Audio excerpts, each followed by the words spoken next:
Going to be an incredibly big match after this one. Yes, the final match of the day will be Australia versus Brazil. If Brazil win that one, they will overtake Australia and leap up into the top two. You've got Canada as well. If they win this one, they will go ahead of Australia temporarily. So Australia could be starting the final match of the day in third position in the group on the outside looking in, but they know that their fate is in their hands. But let us get back to this Commonwealth battle. Canada on the left in the red, and you can see there's a bit of a height mismatch between Hayden Barton-Coutts, who's got to be one of the tallest players in the chair, against Melanie Labelle as well. And there we go. Well, one of the quickest opening tries I've ever seen. Yeah, 4 seconds on the clock, and that may have been a slight error. So Melanie Labelle is out there. She is a low pointer for Canada, one of their, well, she's been around for a little while and come back into the squad. She's a 1-pointer, and female players up to 1.5, they give you a 0.5 benefit. So she's a 1-pointer playing almost as a 0.5. And then Maya Marshall-Armai, who had the inbound there, she's a 2-pointer who gives her team a 1-point benefit. And you can see the benefit straight away. The speed that she's got, the push and the good ball handling. She gets it off to Cam Leslie. So this is a very familiar lineup for them. The 3-2-5-2, and then the low pointer in there as well. So this is pretty much New Zealand's top lineup. Yeah, definitely. It's been a great lineup for them yesterday, and you can see they've got a lot of movement out there, and they've also benefited from Cameron Leslie going down to a 2-5 as well. So, yeah, they've got a great lineup in these 4 players. Ria Kandikovac gets it over the top to Matt Deblee.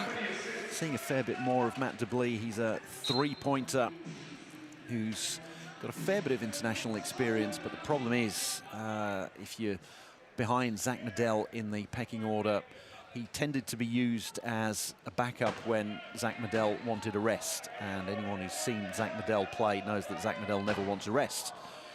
That is thrown out over the top by Hayden Barton-Coutts, and I think it was Cody Caldwell got a hand in there. Almost a turnover. And it's not going to reset the shot clock for New Zealand. They've got the ball back, and they've still got enough time. But there, they almost lost the ball. It was half a turnover from Cody Caldwell. But at the end, Cam Leslie goes around the side and makes it 2-all. Yeah, they had to work for that one, scoring on 3 seconds. Good defense from Canada. Deblee brings it up. This also gives them a very balanced lineup. They've got 3-2-5-2, and then the 1-pointer in Melanie Labelle, who gives them an extra 0.5 points. So it's a lot of there's 3 very good ball handlers out there with a lot of good push. Yeah, and you're right, Deblee started really well in this game, and the very first play he was pushing right through traffic there, and yeah, you're right, they've got a lot of function and 3 really good ball handling players, which really helps when you need that extra outlet. At the moment, it's 4 very similar lineups, 3-2-5-2, and then a low pointer. So they're very, very evenly matched. Yeah. Evenly matched on the scoreboard as well, 3 each. There's been a turnover here, though. Canada have got the ball.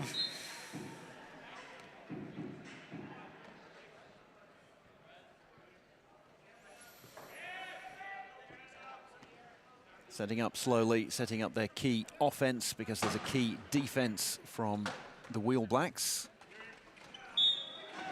Nice pass over the top, and Deblee goes through.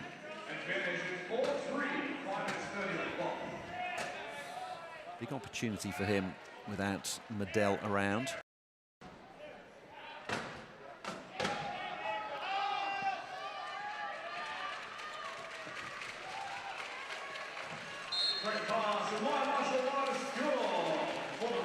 Riley Batts, courtside. How are you seeing this in the early going?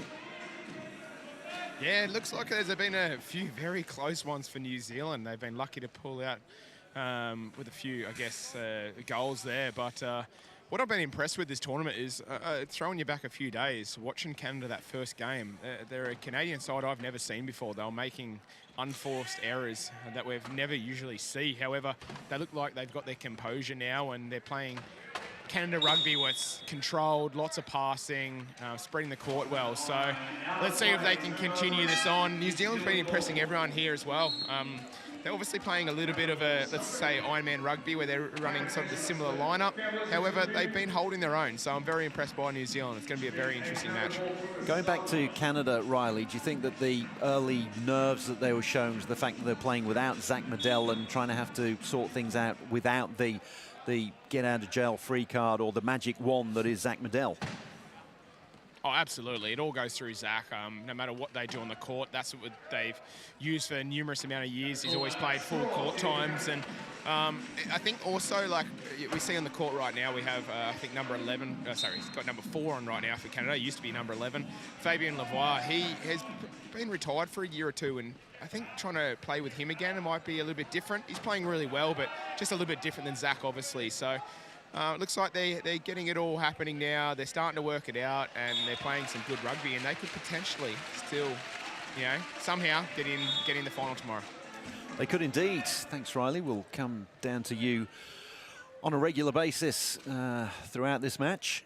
And yes, Fabien Lavoie, who, yes, changed numbers and has come back in. And yeah, he's someone who, he was at the World Cup 3 years ago and then, yes, retired and now unretired. Yes, you say you're a long time retired, and he's obviously decided that he wants to come back. And it's, there he is, illustrating the point that he is going to be really useful to this team, particularly without Zach Medell.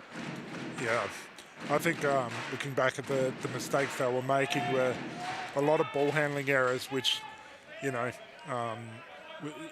is just so unusual to see. So maybe it could be jet lag. I don't know what their training camps have been like. I don't know whether they've had any training camps. So, you know, maybe it could have just been a bit of nerves or rust.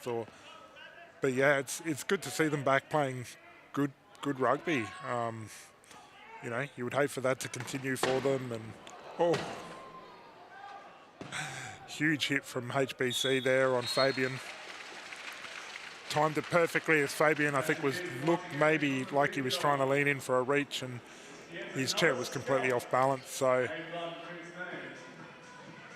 Hayden doesn't need any encouragement to take anyone out. There you were telling me that he's such a nice guy on and off court. Didn't you see him check in on if he was all right? I've almost killed you, but are you okay? No, he's hit him that hard. He's knocked the name off the back of the jersey. Fabien Lavoie, yes, he's changed numbers from 11 to 4. He's picked up a number 4 jersey that presumably wasn't his, but it fits him. So he thought, well, I'll have that one. And you've got the odd other player in there who hasn't got their, I think it's Austin McClellan is the new one who hasn't got his name on the jersey. We'll see McClellan, no doubt, a little bit later on. I say no doubt. At the moment, they've started with Deblis, and then they've gone to Lavoie. So running through the 3-pointers at the moment, as opposed to bringing on the 3.5-pointer in Austin McClellan. Cam Leslie, meanwhile, number 1, he's there in the penalty box. So it's going to be 4 on 3, and that's 2.5 points in the penalty box there for New Zealand. So this should be pretty easy for Canada to run in a score. Particularly with a good inbound there from Anthony Letourneau. Had to go all the way across court and did it with aplomb.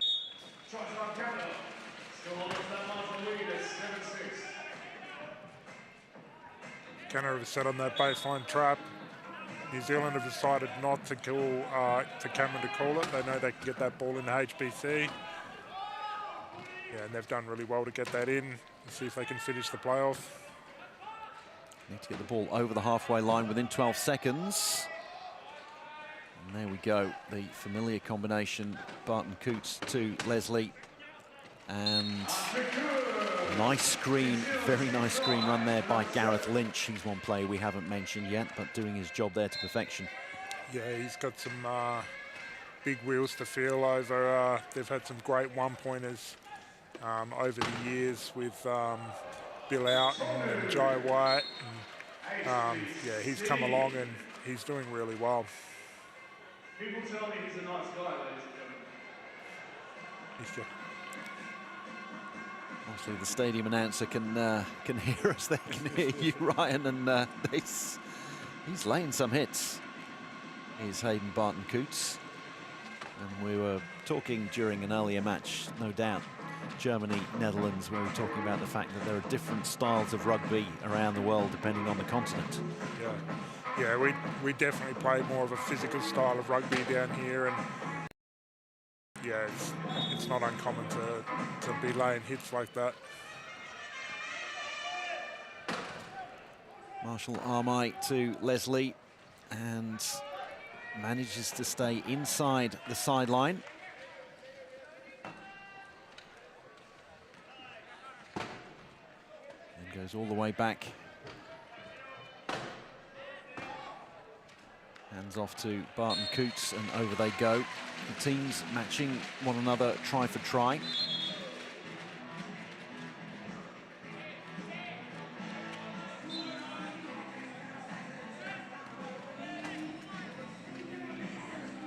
New Zealand had been passing it between their 3 and their 2-5, and now Canada doing the same.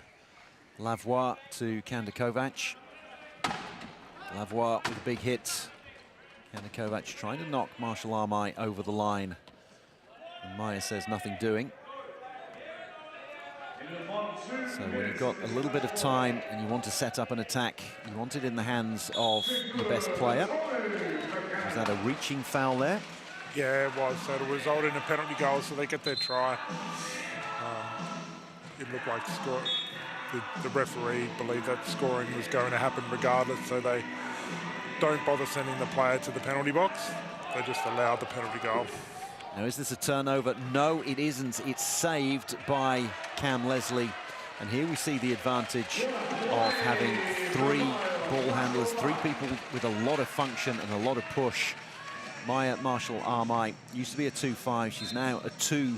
She's a 2 who counts as a 1. What a benefit that is for the team. We saw that outlet there. Yeah. You even see on her inbound's, you know, an amazing inbound for what effectively becomes a 1-pointer. So it gives them a lot of range and a lot of movement, and particularly when you've got someone like HBC setting up a post play. For those of you wondering what we're talking about, you can see the classifications on the backs of the chairs. 3, 2, 5, and you're allowed. So it's 4 players, and the classifications have to add up to 8 on court. Female or non-binary players give you an extra 0.5 for the low pointers, so 0.5 to 1.5. And then in a new regulation that came in on the 1st of January this year, any female or non-binary players who are classified 2 or above, so 2 up to 3.5, they give you an extra 1 point out on court at the moment. So New Zealand can currently play 9 points since they've got Maya Marshall Armai out there. That's new this year. Something else that's new this year for those of you who haven't been watching that much or just joining us this weekend is the timeouts. So players don't have timeouts anymore, it's all the coaches. They get 3 in the first half, 3 in the second half. You can't carry them over. And in the last minute of any quarter, you can call the coach's timeout, and you can move the inbound up into the opponent's half around the 3-quarter line. Now, we haven't seen that at the moment. You can see bottom right of your screen, Rio Kanda Kovac is in the penalty box. And that was an easy score for New Zealand, and it's 10 apiece in the last minute. We may see the timeouts coming into play maybe after this next play. If Canada can run down the clock, score a try. They've got Travis Mouraun out there now. So very much running through their lineups. Yannick Rassicot, one of the debutantes, is out there as well. Neither team choosing to use these timeouts at the moment, maybe keeping them for the second quarter. There's the inbound you were talking Yeah. about. Look at that, the Incredible. accuracy and the strength.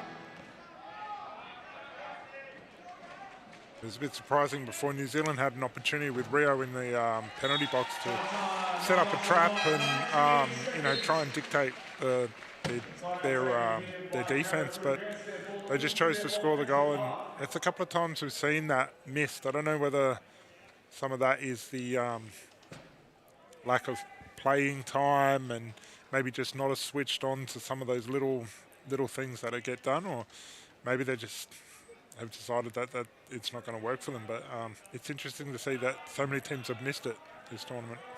So you heard the hooter go, and that was a coach's timeout for Canada. Trevor Hirschfield calling it. So they've elected to inbound all the way up the court there. You can see on that line that's been drawn now, a new line on the court that is parallel with the end of the substitutes box, so that gives them an advantage. It's taken the ball forward almost about 20 metres. So you heard the horn go again. That will be Gavin Rolton, the coach for New Zealand, doing exactly the same thing, calling a coach's timeout, not really to use the timeout, but to enable New Zealand to inbound. As we will see here, Maya Marshall-Armai inbounding on that line there by the substitutes box. So they've just got about 8 metres to go in which to score. 5 seconds over the top. Can Marshall-Armai pick it up in time? She can, but it's going to be too late. So New Zealand don't get the last score of the first quarter. Canada have their noses in front. They lead 12-11.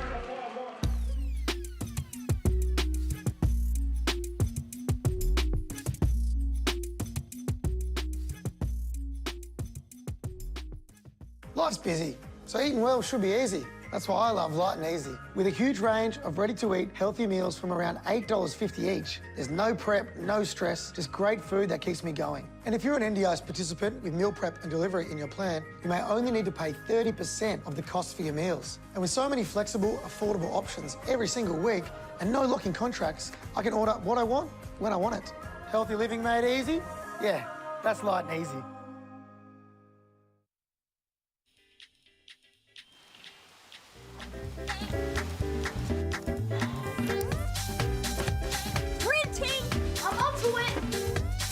Got it. Piggles. Sir Squeaks a lot. Bruce. Bruce.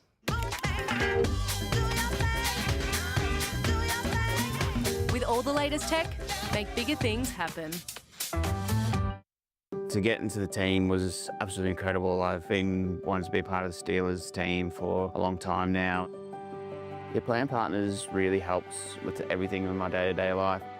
Managing all their invoices and stuff like that can be a bit of a daunting task at times, whereas plan partners really helps out. The plan partners dashboard is really simple to use. I just submit the invoices and they're paid. I'm ready for the game, I'm ready for the day. Together, it's possible. Yeah, without the band.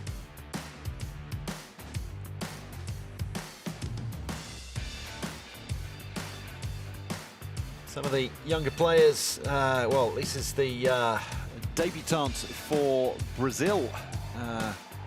There you go, I think she's seen herself on the screen. There we go. So she will be featuring a little bit later on. Brazil bringing in a female player into a very big squad that they brought down here, and they will be taking on Australia in the match after this in a battle to see who makes it through to the final. And a few changes here. You can see Deblee is back on, Eric Rodriguez, and Jacinta Richardson is there for New Zealand. She has come on for Cam Leslie. She's a 3-5, but as we were explaining earlier, she counts as a 2-5. So it's the equivalent of a direct replacement for Cam Leslie. She's not got his experience and hasn't got his strength, but we can see there she's got the maneuverability and the speed. Yeah, she did really well just then, and one of the things that she does probably have better than Cam is that ball protection. She's got two evenly good hands, which Cam clearly doesn't have, but you know, he makes up in his mobility and as you said, experience. But she's improved over the last couple of days, so it's great to see her getting this court time against a great team like Canada. Riley, how did you... Well, it's an incredibly tight first quarter there. Very little to choose between the two teams. Yeah, absolutely. It was a phenomenal first quarter. I don't think there was any turnovers that I can recall. So great by both teams. Lots of ball control there. I like this mix-up, getting Cam Leslie out and getting Jacinta on. As we see her go down pretty heavy there, commentator's curse. But I do like this mix-up. It's great for her development, but I think she, as Ryan said just earlier, she has got those hands there that can have, I guess, that ball protection, but also to give Cam or Calmo a bit of a break because he's a fiery competitor. So I'd love to see New Zealand going back to the key more. They are right now setting back up the key. I feel like they're going to get some success very soon in this key with big HBC in the middle as a post. So hopefully I don't have a commentator's curse there and I get that one right. I think you will do that, yes, and well, looks like you're getting it right there. And as you say, yeah, Camo is one of those players, a bit like Zach Medell we were talking about earlier, never wants to come off and wants to play all 32 minutes, and he can get tired. And now with Jacinta, a 3-5, who counts as a 2-5, she's almost a one-for-one replacement for him. Yeah, absolutely, and a great replacement as well. She's come up in leaps and bounds in the last few years. She's a very good, valued member of their team, and I think it's going to be fantastic for their program in the future. I think New Zealand just needs a few more world-class low pointers, and they would be a force to be reckoned with, and would definitely get that Australia-New Zealand, I guess, rivalry back. Indeed, yes, we're very much looking forward to that, and it is the commentator's curse, Riley. You said that there haven't been any turnovers, and there is one, so that's it. We're not talking to you anymore. Okay, no, we will talk to you. As I said that, though, Cam Leslie is back. And there we go, there we go. So thank you, Riley. We will check in with you in a few minutes' time. So Canada suddenly stretching the lead there. So you had New Zealand, who failed to score right at the end of the first quarter. And the little things like that, you need to get, you always want to get the last score of one quarter, the first of the next, because otherwise, all of a sudden, you can be level pegging for 7 3/4 minutes, and then you find yourselves 2 or 3 points adrift out of nowhere. Yeah, definitely, and that's what makes the difference between you know, a good team and the best teams, is they'll execute those last second plays, and look. You see it sometimes with you know, 2 exceptionally good teams. One might execute it all 3 times out of the game, and the other team just won't get any of them. You know, it can just fall that way sometimes. But yeah, you see the difference, particularly what it would do to a scoreline for a team like New Zealand.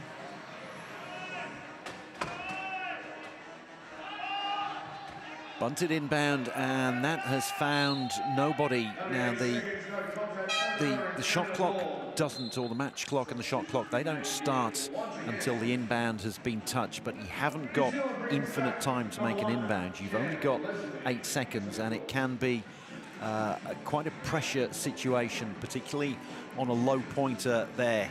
Gareth Lynch is a very, very experienced low pointer, but Canada doing an incredible job there. They gave him nobody to aim for, so it's another turnover for Canada.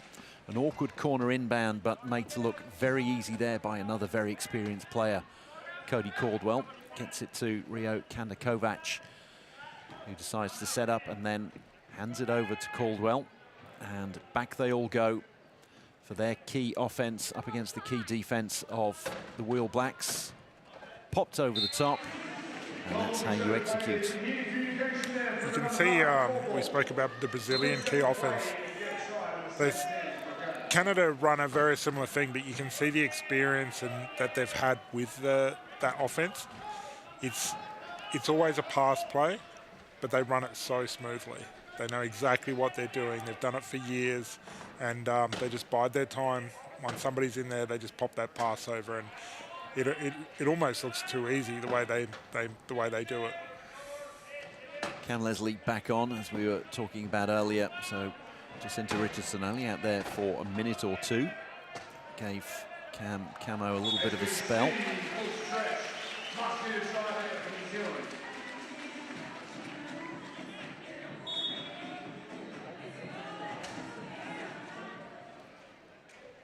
Hayden Barton-Coots and Cameron Leslie, who've played together for many years and combined beautifully, and so much so that they've almost got the same hairdos now. Caldwell weaving this way and that. And again, there we go. Over the top, he seems to find Kovac almost without looking.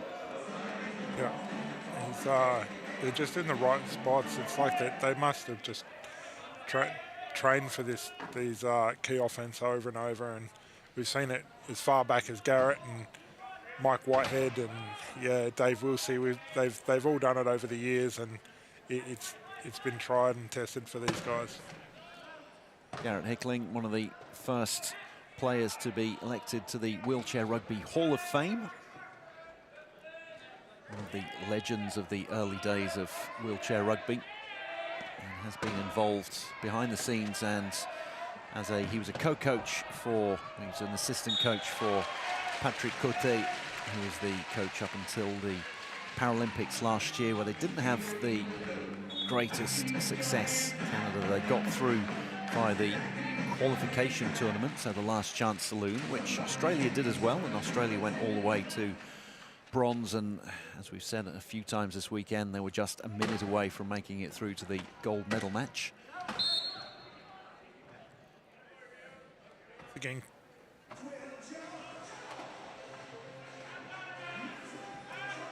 So Riley down sidelines, looking at the team in red. You'll have come up against Canada on a number of occasions, not least at the qualifying tournament in Upper Hutt last year, where you defeated them in overtime by 1 point.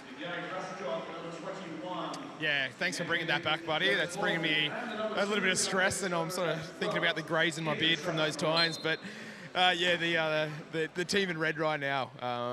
It's funny watching these teams play. You'd think, New Zealand being our arch rivals, across the ditch, and the rivalry we have. But it's actually, I feel like Canada sort of has a massive rivalry with Australia, and always has. Ryan will tell you all those stories about how close some of the games have been, and the fair bit of smack talk, I guess, on the sideline. So I'm sitting there at the moment trying to think who I'm going to interview at halftime, and I'm looking at the red bench there going, I don't know who's going to actually speak to me. Maybe just the coach, Trevor Hirschfield. So I'm thinking I might have to go to the New Zealand bench at halftime, and potentially at the end of the game go to the Canadian bench when they're a bit less fired up. Come on, interview Fabian, Riley. Come on, you know you want to. Yeah, Ryan, I don't think TV wants me to interview Fabian. Just go up to him and say, Fabian, what are you doing here? I thought you'd retired. Yeah, no, I've done my fair share of smack talk on the court. We'll just leave it at that. I leave it on the court. I have no grudges off. I'm as Ryan would tell you, I'm not the nicest person on the court, but I'm a gentle giant off the court. So no grudges here, but I think they might have some grudges on me. Well, you've got 3 minutes to work out, 2 minutes 45 seconds to work out who you're going to interview at halftime, Riley. So we'll let you compose yourself and work out who's avoiding your glance. And it looks like Canada are going to be taking a lead into that particular big break. They got the last score of the first period, and they've managed to engineer a couple of turnovers in this second period. And between two very evenly matched teams, very similar lineups that they've run out. 3s, 2 5s, 2s, and a big hit there. Kander Kovac on Marshall Armite. It seems to be Canada doing things, the little things, slightly better than New Zealand at the moment. Leslie with 15 seconds left on the shot clock. You can see the shot clock just above our scoreboard. And he's going to go all the way back. He can't go back behind the halfway line, we know that. And then he just thinks, right, where's Hayden? I'll lob one out there, and he'll be able to reach out and get it.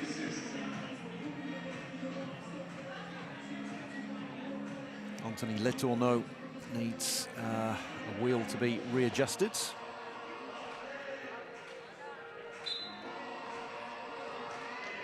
And they've locked up Hayden Barton-Coots. They've got Caldwell, I think it is, and Rasico keeping him out of play, and they're quite happy to do 2 on 3.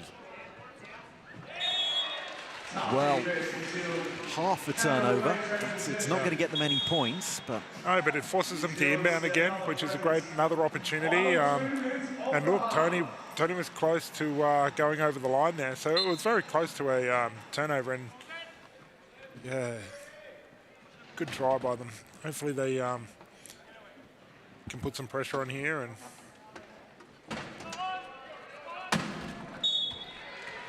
you probably won't hear many Aussies saying it, but I'd really love to see New Zealand get right back up there, and Australia have a that close rivalry with them once again, and you know. Well, 2000, 2004, New Zealand in the early days, particularly after the first World Championships in 95 in Switzerland, and then the early days of very competitive international wheelchair rugby, New Zealand seemed to get the right core players, and they seemed to work things out slightly quicker than everyone else, particularly 2004 winning gold. Definitely, and in 2006 they came second, and Beijing they lost 2 games by 1 point. But unfortunately, that just put them out of the medals. They lost a lot of funding, and things started to deteriorate from there. And look, they were ahead of the game. They were on amazing training programs and Grant Sharman and Jai Waite, who you mentioned earlier. Nutrition was ahead of everyone else's, and yeah, I guess in a way you look at them as pioneers in terms of becoming professional athletes. And yeah, they got the rewards. They won gold, and I think they travelled to Athens with 6 players maybe and won gold. You know, coming up against like amazing teams like the US and Canada, and yeah, so you know, having a rival so close and not having to travel far away to get good competitive rugby would be great for Australia to you know, have that so close by. Into the last minute. Absolutely critical. It's a 4-point game at the moment. Absolutely critical for New Zealand to get the last score, to keep getting the scores. And that one landed in the lap of Maya Marshall-Armai. Now, you heard the hooter go there. So that will be Trevor Hirschfield, the former player, just moved up to the coaching bench this year for Canada. And he's elected to use the new regulation inside the final minute of any quarter. You can elect, when it's your inbound, you can elect to inbound. Well, he's taking the coach's timeout, so they are actually going to use the minute of the coach's timeout, where he's going to be telling them which particular set plan to play. He'll have the magnets out on the whiteboard saying where to go, what to do. He's the one in black there, and he's saying, yes, I would like the inbound to go all the way up to the 3-quarter mark.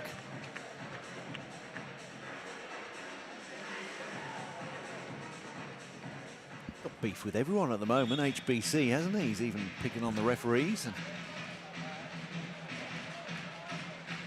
Oh, okay, there we go. He goes, okay, fair enough. I wasn't aware of that. I wasn't sure if I cleaned them up, whether I'm allowed to be nice to them after. I didn't know I was allowed to do that. So they've elected to take the inbound with a minute to go, and they're taking their time now. Yeah, it's interesting that they decided to use that timeout. I guess it's coming up to the end of the second quarter, and it's 3.5. So maybe they've probably got a couple left, and I think they've got a couple left off the top of my head, so they may be hoping they can use 2. Yeah. New Zealand not taking that timeout option, so not moving the ball forwards via the timeout method. They're moving the ball forward via the HBC and camo method. Tried and trusted. You can hear the coaching staff are telling them to slow it down and try and go for 1 goal now. They're under that 40-second shot clock, so they're going to try and prevent Canada getting the last goal, and hopefully they can get it themselves. You can hear the countdown.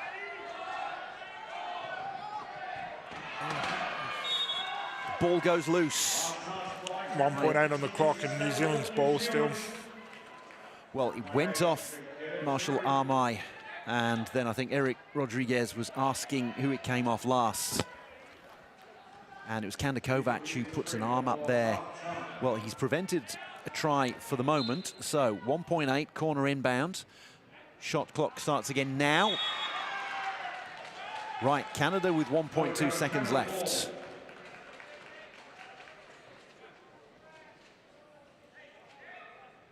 Grit in the teeth there, Camo. And it's, yes, it's that inbound. They can't choose to bring it up the court, so they decide just to make sure that there are no mistakes made, hold on to it, and hold on to a 4-point lead. Going into the big break, Canada leading New Zealand at 23-19.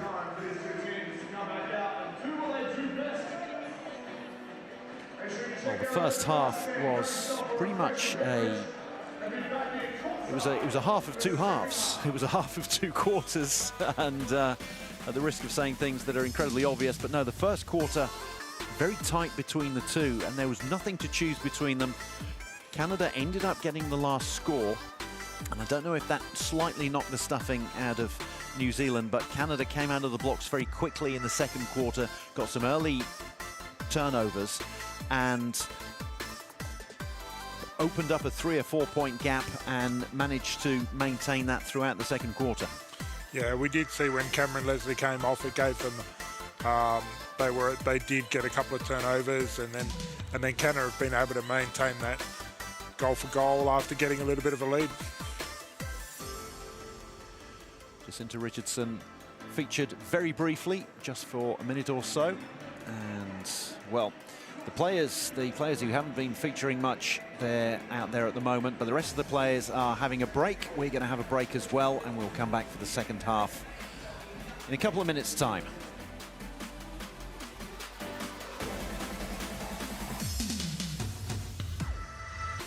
Life's busy, so eating well should be easy. That's why I love Light and Easy. With a huge range of ready-to-eat healthy meals from around $8.50 each, there's no prep, no stress, just great food that keeps me going. And if you're an NDIS participant with meal prep and delivery in your plan, you may only need to pay 30% of the cost for your meals. And with so many flexible, affordable options every single week and no locking contracts, I can order what I want when I want it.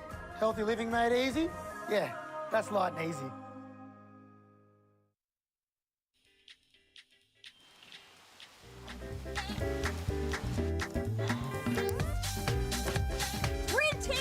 I'm onto it! I've got it. Piggles. Sir squeaks a lot. Bruce.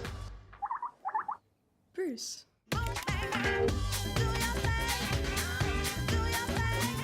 With all the latest tech, make bigger things happen. To get into the team was absolutely incredible. I've been wanting to be part of the Steelers team for a long time now. Your playing partners really helps with everything in my day-to-day life. Managing all their invoices and stuff like that can be a bit of a daunting task at times, whereas playing partners really helps out. The playing partners dashboard is really simple to use. I just submit the invoices and they're paid. I'm ready for the game, I'm ready for the day. Together, it's possible.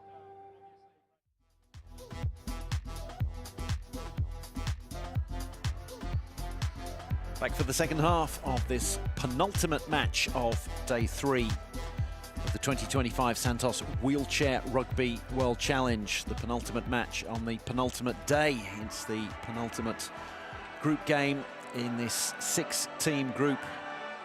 New Zealand, the Wheel Blacks, currently find themselves 4 points adrift of Canada.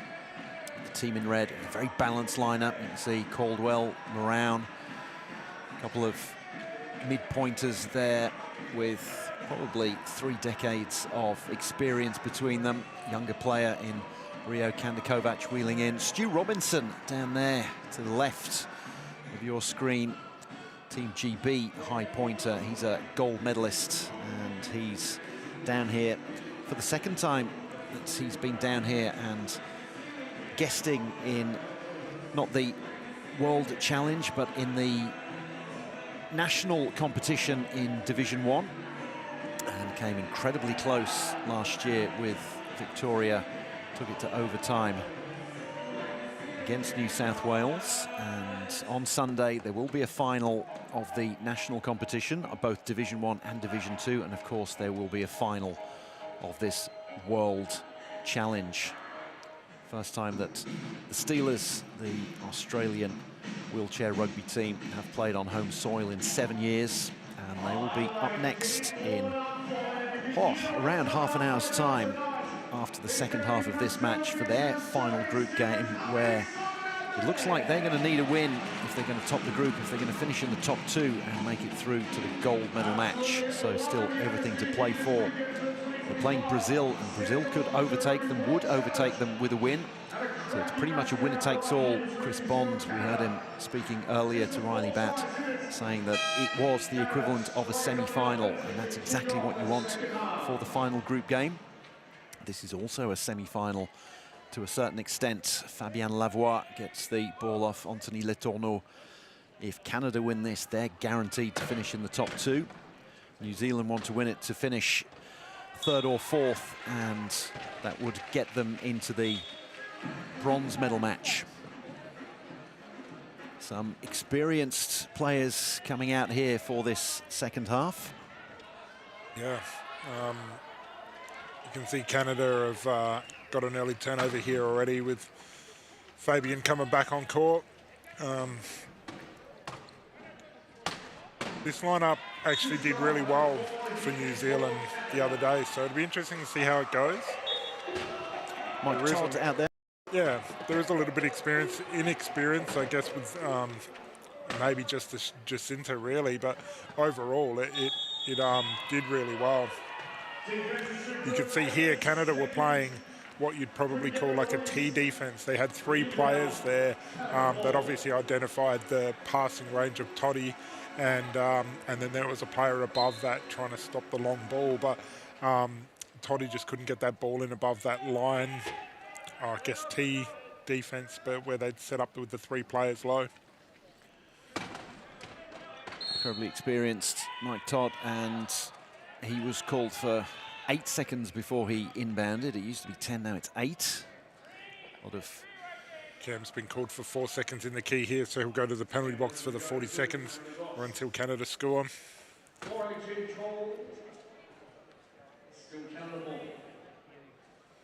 What was a minute is now 40 seconds, but you'd have thought that Canada would score before then. It's going to be Letourneau over the top to, well, it's over the top to Fabien Lavoie.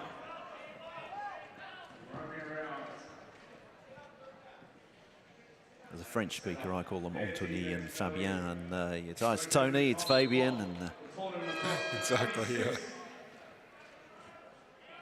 Canada come out charging in the second half.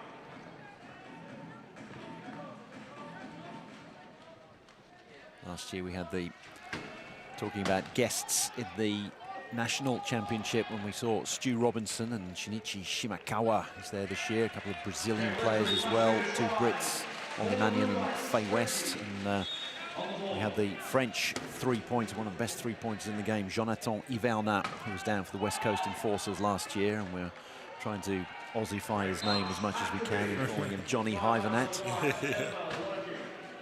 Doesn't speak a whole lot of English. I was coaching. Yes, exactly. Yeah, yes, so I was wondering how you got on with him. Yeah. Yeah, no, it was very little. But you know, the one thing that I find is when you've got an intelligent rugby player, and you can try and keep the things simple, like instructions simple, they just seem to gel and know what to do at the time on court. So it was actually really enjoyable being part of that team and getting an opportunity to coach him.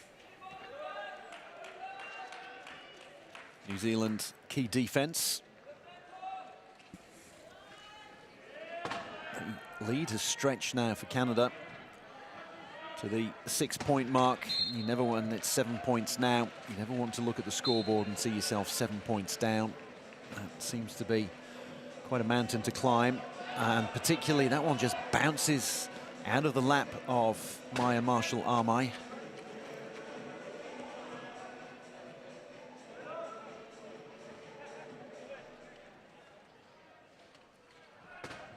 Yeah, they're the ones that they kind of hurt a little bit more when it's just such a simple pass and it doesn't stick.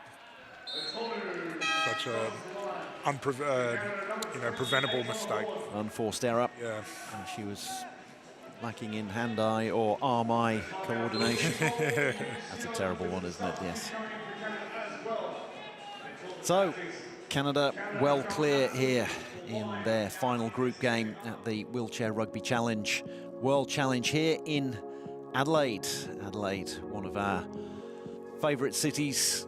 Ryan alongside me is South Australian. I'm married to a South Australian, so we're biased when we see the rolling hills of the Adelaide Hills and the Barossa Valley. We think, yes, this is the place to be, and we're absolutely delighted to be here this year for the Wheelchair Rugby World Challenge. We'll definitely be here again next year. It's a 3-year contract to come down to Adelaide to South Australia, so anyone wanting to come down and watch some wheelchair rugby and enjoy themselves around South Australia, then southaustralia.com is the tourism website to go on. And you can plan your trip down here. You don't have to come down here just for the wheelchair rugby. You can come down here before and afterwards as well. Leslie gets over, and they need to turn things around as quickly as they possibly can. New Zealand, it's got away from them. They had an absolutely wonderful match against Brazil. Brazil very much out of sorts, and New Zealand beat them by 20 points. But they're on. Well, they're struggling here. Canada have made a few changes as well, and we're seeing Austin McClellan come on. He's one of the 2 players without a name on his jersey. Just making sure that Travis Moran's okay here. I think he is. No surprises who put him down. HPC, there we go. And he's going off a little bit shaken, and he also came forward. That direct hit from Hayden Barton-Coots. So I think he's just going to be checked out. We haven't seen a lot of Travis Moran today, and we're not going to see a lot of him for the next few minutes. Was free.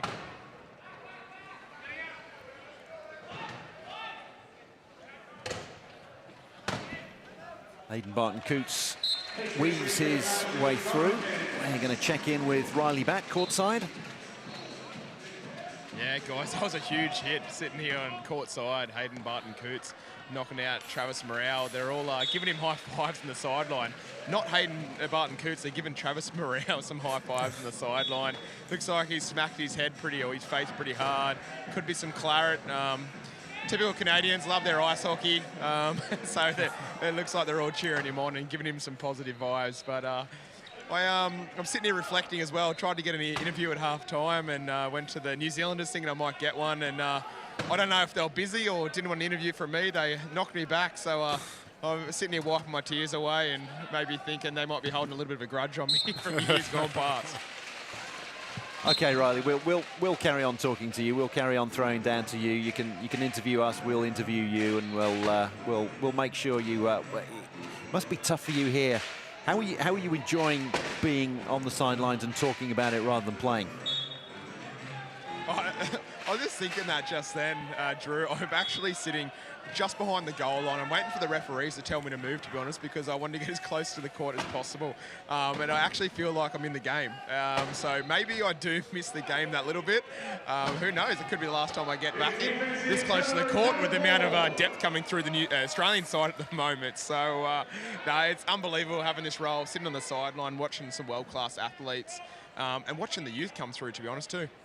Yes, has the coaching and mentoring gone of the greens and the golds? Yeah, that's a great question. So a lot of viewers at home wouldn't know, but we've got some, I think it was 12 juniors playing here wheelchair rugby for the first time, all with a disability.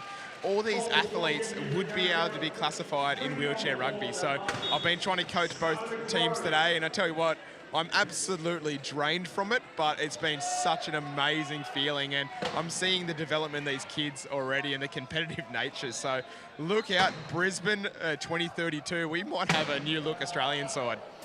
I like the sound of that, and I like the sound of the fact that you're now going to go and see B-Dub and Jason Lees and Brad Dubley and say, guys, I now know how difficult it is to coach, and I've got even more respect for you now. When they have to coach up against athletes like myself or Ryan Scott, I definitely feel for them.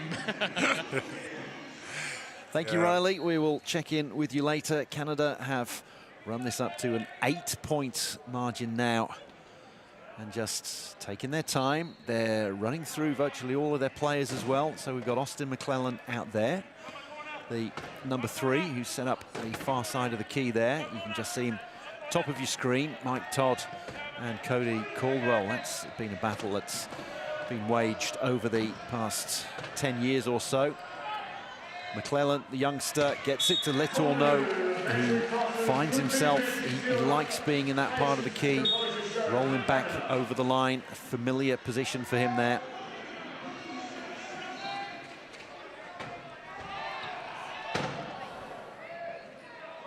Leslie stuck there, he's close to the halfway line, he needs to bounce the ball once every 8 seconds, and he's managed to, he's drawn a reaching foul. Yeah, it was, I don't think Trevor Hirschfeld will be impressed at all with that. He was in such a bad position. One either side of him. Yeah, right near the halfway line. He was getting high in the count. I don't think he bounced. It was, yeah, there's... Yeah, there was no positives out of that play. Yeah, it's one of those where you say it's hands in pockets time. Yeah, don't exactly. reach in. Yeah. Yes. Yeah. So and at least just time it. Make him make a pass. Make him make something happen, and try and block a pass. But yeah, nothing silly. Yes, there was a defender to his left, a defender to his right, and there was a third defender in the sideline. It's often said that the sideline's an extra defender, the baseline's an extra defender. Letourneau was the one who committed the reaching foul. Leslie takes his time going over. Mike Todd has put the trap there to make sure that Letourneau couldn't come out without raising his... I could see Riley there. You could see him right by the courts there, looking to get involved. So Letourneau raising his arm and saying that I will inbound. To get the ball over the halfway line within 12 seconds, and they do just that. And then over the top, and Letourneau saying who needs Zach Medell.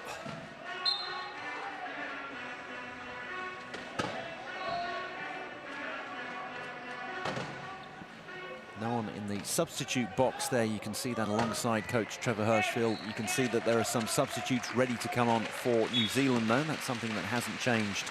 You need to be in the substitutes box ready to come on if you want to come on at a dead ball.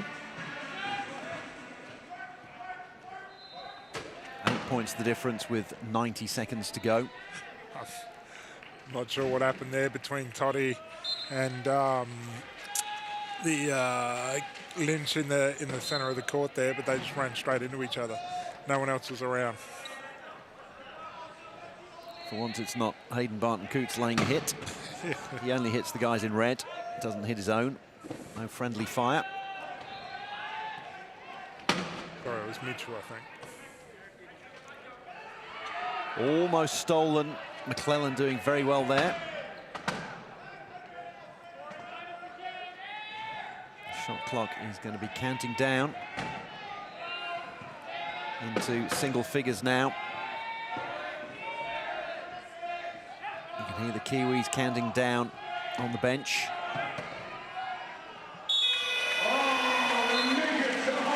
Well, there we go. As you'll have heard the stadium announcer there, it was in the nick of time. Just over the line after 39.9 seconds, I'd say. Good inbound. McClellan does a 360 and probably a 720 in the end. 30 seconds to go. Canada will be looking to take as many of the 30 seconds as they possibly can. Once again, get the final score of the quarter. Even when you're 8 points clear, it's always good to do the little things correctly and just keep making sure you pad that margin.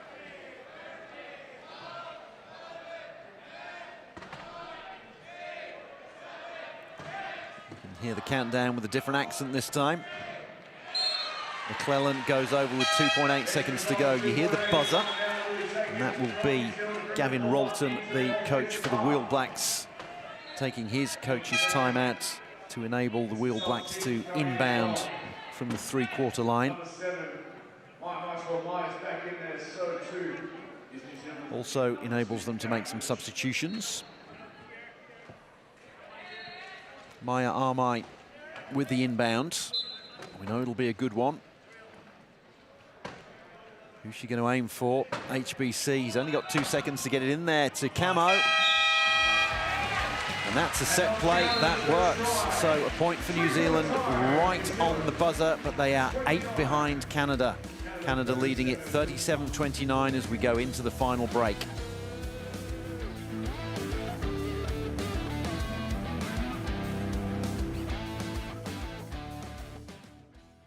To get into the team was absolutely incredible. I've been wanting to be part of the Steelers team for a long time now.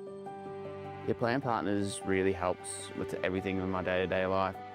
Managing all their invoices and stuff like that can be a bit of a daunting task at times, whereas playing partners really helps out. The playing partners dashboard is really simple to use. I just submit the invoices and they're paid. I'm ready for the game, I'm ready for the day. Together, it's possible.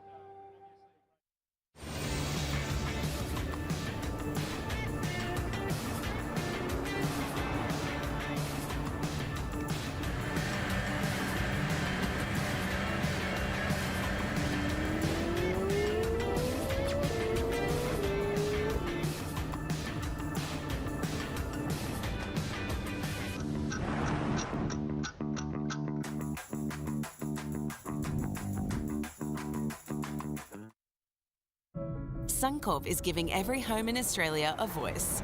Even former league champion Jonathan Thurston's place. Who you calling former? Hi, it's good to finally chat. A home like me is a high risk for storms. Suncorp Haven lets you hear from your home about its weather risks and how you can help make it stronger. I better stop putting off this yard work. Listen to your home now. Search Suncorp Haven.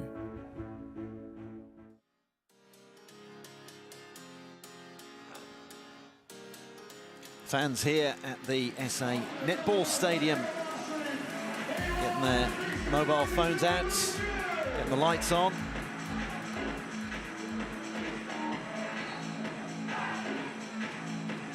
Last but one match of the day. It looks pretty good there when you can see it from a distance.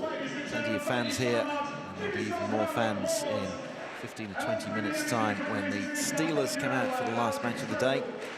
At the moment, it looks like Canada are going to go above Australia, albeit temporarily, into the top 2 of the group if they can secure the 2 points here, and they're looking like doing that. New Zealand not giving up, though. They've got Jacinta Richardson out there, reasonably recent addition to the squad. Made her debut early 2024. She's moved around the clubs in New Zealand. She's moved to Canterbury, which is one of the biggest clubs there. People who play for Otago and Bay of Plenty always complain about Canterbury poaching all of the best players, but that's where she's moved to. It's been happening for years, hasn't it? Canterbury were the strongest team when I remember when I first started. So they've got it to within 7. Got the last score of the third quarter, the first of the fourth, and they've got another one here. So, well, whisper it quietly. They've got it back to 6. Canada not having it all their own way. Not having it all their own way here. Fabien Lavoie needs to get the ball over the halfway line. Needs to do it safely, and he doesn't. And the one person you don't want to throw it near is Hayden Barton-Coots. Ryan, we've got a match on our hands. Yeah, nice.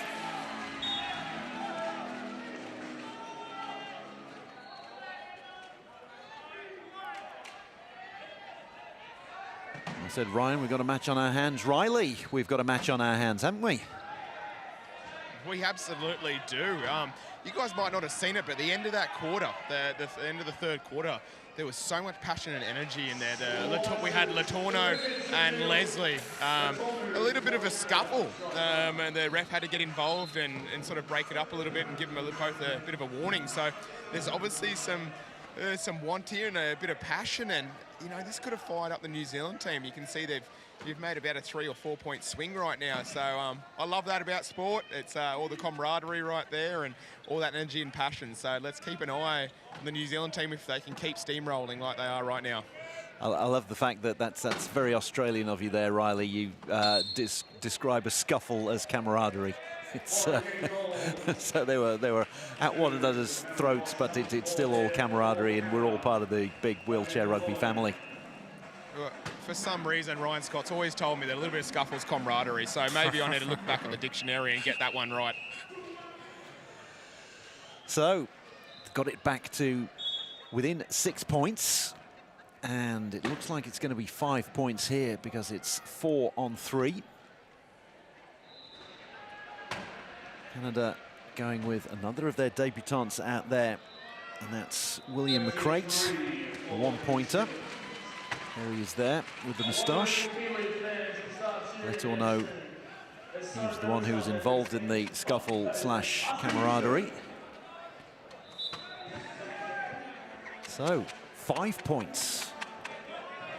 I like to say that 6 points is the barrier where you start thinking, oh, there's no way we can come back. Well, it was 9 points at one point, down to 5. It's going to be back up to 6, courtesy of Fabien Lavoie. But the Kiwis definitely not backing down here. Jacinta Richardson comes deep to take that one and then shows just what kind of a push she's got. That was really good to see. I think we didn't get the full picture, but I think you can tell Canada were trying to block out HBC to force the ball to Jacinta and make her push with it, and she showed them that she can. Good on her. HBC with a big hit on Fabien Lavoie. Travis Moran, good to see him back on, but doesn't manage to corral the ball. It goes off him. It's another turnover. If they can convert this one, all of a sudden, I think Trevor Hirschfield is going to start getting a little bit nervous. Maybe Travis was worried HBC was coming after him and took his eye off the ball. You would, wouldn't you? You'd only have eyes for HBC. Where is he? What's he doing? Is he lining me up? Oh, thank goodness for that. He's lining someone else up. But it actually can happen. When you lay a big hit, it makes people second guess where he is next time. And yeah, he could be anywhere. A reaching foul this time around.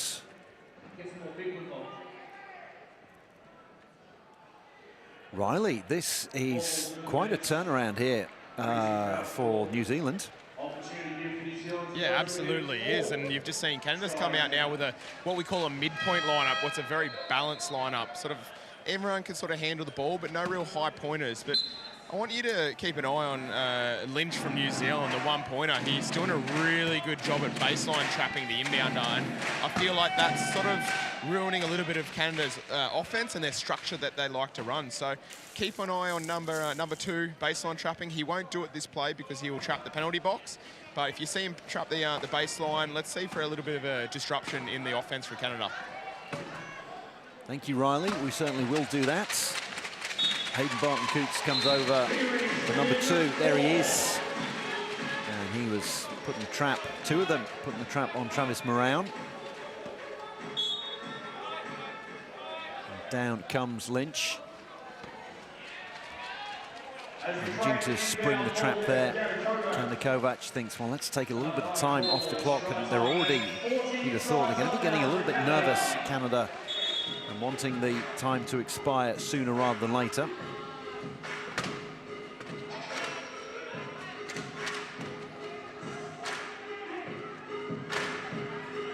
And Gareth Lynch it is who's going to have the inbounds. I think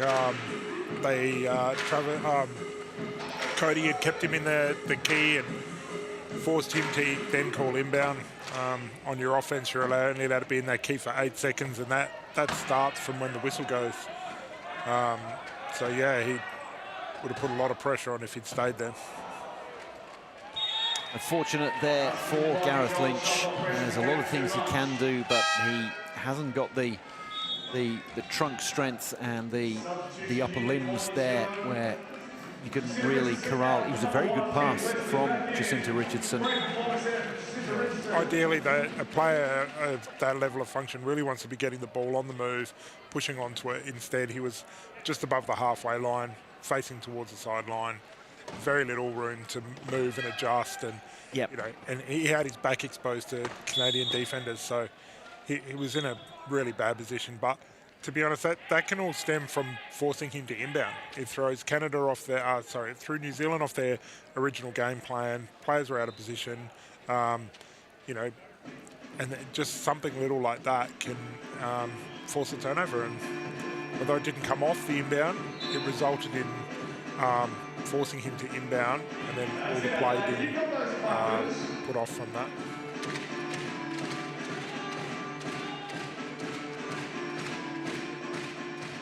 There must have not been a reset on the shot clock or something, and they've got them to come back and re-inbound that ball where it was originally at that turnover. Into the final 4 minutes of this final quarter. 5 points to the good, Canada. It was 9 at one point. It's 5, and it should have been 6, and then that one bounces off. Well, there's been a whistle.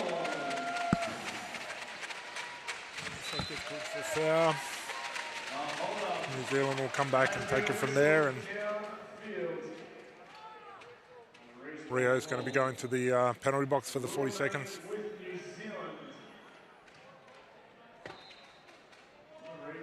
That's 2.5 points off the court. New Zealand playing against 5.5. They've got 9 on court, or they will have 9 on court once Maya Armai comes back onto the court there.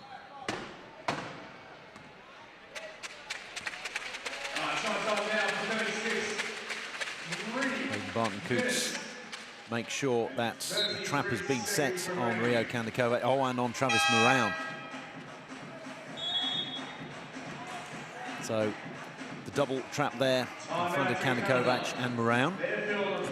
And a timeout has been called. That's one way of getting your players out of the penalty box when they've been trapped. Yeah, they ended up getting both trapped there, and Travis called a timeout to release his players, and possibly getting a sub back in. That's what you can do as well. So Cody Caldwell, Rio Kandikovac, Eric Rodriguez out there as well. And then Matt DeBlee, I think it is. DeBlee, we saw a lot of him early on, and they're bringing him back out now.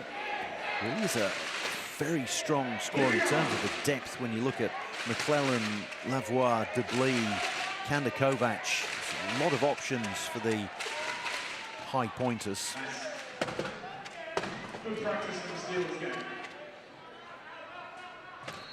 So it's a 4-point game. 8 seconds in the key, and it looks like it's a turnover. 8 seconds in the key for Rio Kandikovac, and all of a sudden, Canada just can't score a try. No, Riley called this earlier in the game. He said that New Zealand should probably go back to key and could get some success, and they've decided to do it late, but it's working.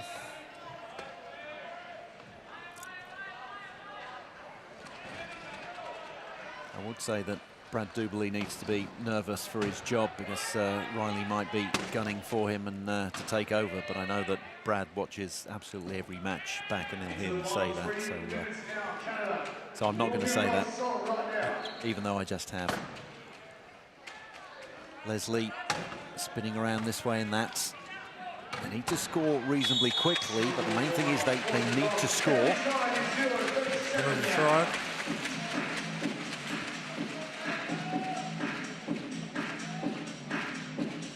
A 9-point game is down to 3 points. Sheer persistence of New Zealand. Absolutely not giving up, and they've forced 3 or 4 turnovers in a row. Make that 5. Maya Armai sticking out a long arm. No, it's only a turnover if you manage to convert it and score, but that's what they've done on a number of occasions. And there they do. It's a 2-point game, and all of a sudden, when you're inbounding and the lead's gone from 6 to 2, it feels really nervous getting the ball back in there. Matt DeBlee has it in his lap. Can he get over the halfway line? Barely, not quite. Canada Kovac breathes a sigh of relief. That was, well, it's a point. It's finally a point, but wow, was that nervous stuff. They had to earn that one, didn't they? And Riley was right once again. I could see Lynch holding Caldwell on that baseline trap there, and it took him a little while to come back into play. So it's Canada ball, turnover. That was 8 seconds. That felt very quick. That was far too quick for 8 seconds. Did Maya Armai go over the baseline before she inbounded, because she was set up to inbound? Tried to look at the signals, and it didn't look like that she was signaling that her chair came on. So you could be right. I'm not sure, but it felt very quick. That was a huge point there for Canada. New Zealand needed to play absolutely perfect rugby to get it back. If there's still a possibility, is there still life in this Wheel Blacks team, Riley? What do you think? Yeah, that was a tough call just there with Maya getting called for 8 seconds. In here, it's pretty loud, to be honest. You can feel the energy picking up to the New Zealanders, and like you could not hear the whistle, so I don't think she knew that the whistle went and that there was an 8-second count going there. So a little bit rough there. Obviously the referees did a great job, but it was just a bit rough that we didn't hear that call. But you know, that could have swung the momentum that New Zealand had. So let's see if they can rebound, convert this goal right now, which it looks like they're just about to do, and hopefully get a couple of quick turnovers and put some real pressure on the Canadians. Yes, 3-point game, 84 seconds to go. Canada, though, they've got it in the lap of Rio Kandakovac. He just needs to get it over the halfway line, which he does by giving it to Matt DeBlee. They're going to try to get DeBlee back over the halfway line, but they can't. DeBlee to Kandakovac is working well, and also, well, we've got an equipment timeout as well. So that's going to take a little bit more time off the clock. We're resetting. We don't, there's no change to the game clock, obviously, but it'll take time off in that we'll have to go back, have an inbound, and yeah, Trevor Hirschfield, I think that's a sigh of relief there from him.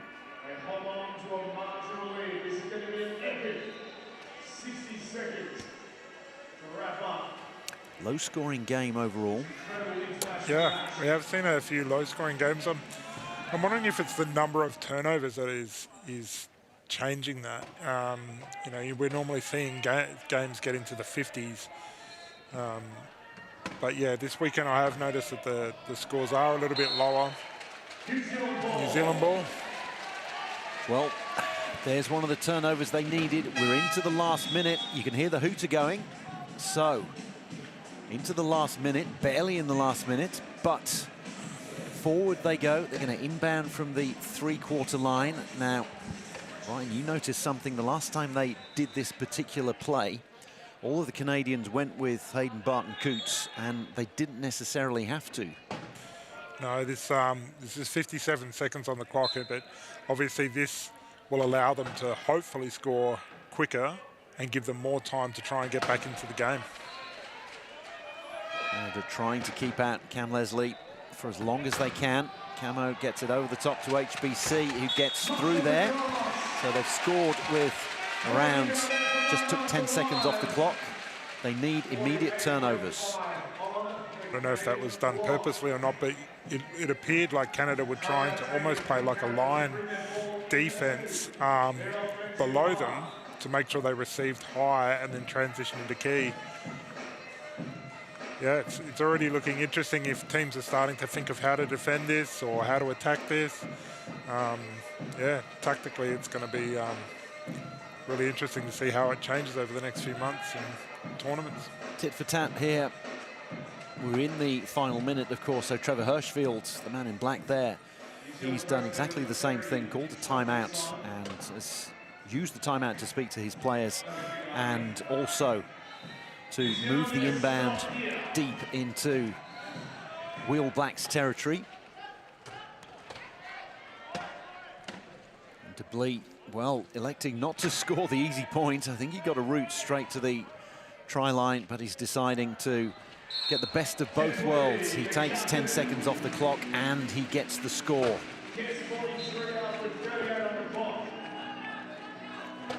Wheel Blacks need to score incredibly quickly as things stand. It looks like they're going to finish bottom of the group overall. They're going to have to play Germany for 5th and 6th place, so there's still something up for grabs for them on the final day. They've come very, very close, and they've definitely worried this Canada team. 10 seconds to go. They need an immediate turnover, but Canada had cleverly maintained their coach's timeout. So once again, Trevor Hirschfield pressing the buzzer, and he's going to get the inbound up on the three-quarter line.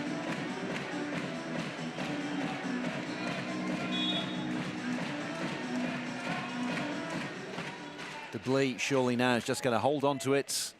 A pass is as good as a bounce, and time is going to expire. So cleverly done by Canada. Canada win it 43-41.